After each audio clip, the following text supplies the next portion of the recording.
আমি গর্বের সাথে বলতে চাই যে এই এনায়েতুল্লাহ আব্বাসের মতন একজন ধান্দাবাজ পীর সে নিশ্চিতভাবে রাজাকার। এনায়েতুল্লাহ আব্বাসী বলেন, চরমোনায় পীর বলেন, তারা সেই অর্থে সবাই রাজাকার এবং এই ব্যাপারে আমার বিন্দুমাত্র দ্বিধা নেই তাদেরকে রাজাকার বলতে, তারা যেদিনই জন্মগ্রহণ করে থাকুক না কেন।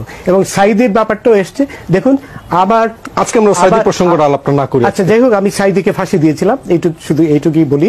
আচ্ছা ঠিক আছে, আমি দেবো, আমার ভাই বোন দেবে, আমরা আমাদের পয়সার কোনো প্রয়োজন নেই, ঠিক আছে? আপনি যদি সেফটি মানে ফালতু লোক 2 টাকা এগো না, ফালতু লোক। আমি এই দেশে এত কষ্ট করে এসেছি কি বাংলাদেশে ফেরত দেওয়ার জন্য? জি না জি না। আচ্ছা ঠিক আছে। বিচারপতি শামসুদ্দিন চৌধুরী মানিক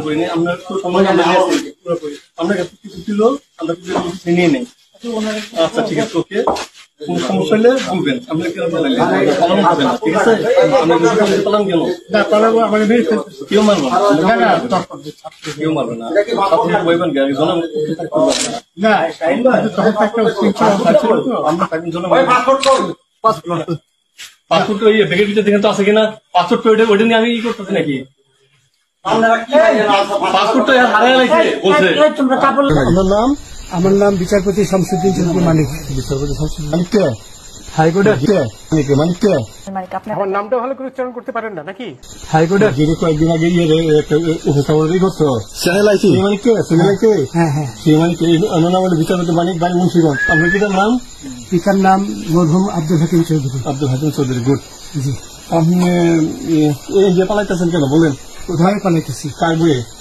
আর প্রশাসনের ভয়ে। প্রশাসনের বইয়ে ওই একটা নিয়ে বলছিলেন যে ইয়ের বাচ্চা দীপ্তি চৌধুরী, ওইটা আমি খবর চাইছি। নামটা বলি আপনাদের, কিসের? আমি তো অত রুগী নেই মিডিয়াতে, তো খুব অত রুগী নেই মিডিয়াতে, তো খুব শোনেন। আপনার কাছে এই মুহূর্তে এরা যখন ধরছে আমাদের প্রতিনিধি কি কি ছিল সাথে?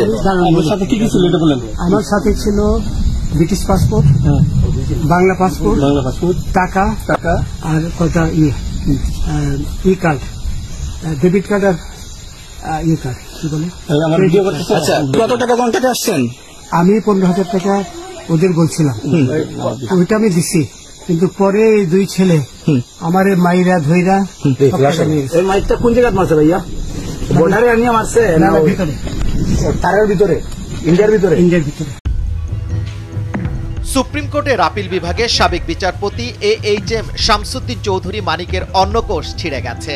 গত 24 আগস্ট রাত 11:30টার দিকে আশঙ্কাজনক অবস্থায় তাকে সিলেট ওসমানী মেডিকেল কলেজ হাসপাতালের ICUতে ভর্তি করা হয়েছে। সেখানেই চৌধুরী মানিকের শরীরে অস্ত্রোপচার করা হয়েছে।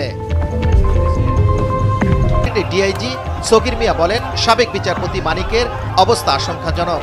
মারধরে তার শরীরের অভ্যন্তরে রক্তক্ষরণ হয়েছে, একটি অন্নকোষ ফেটে গেছে। হাসপাতালে তার চিকিৎসা চলছে, কঠোর নিরাপত্তার মধ্য দিয়ে তার চিকিৎসা চলছে।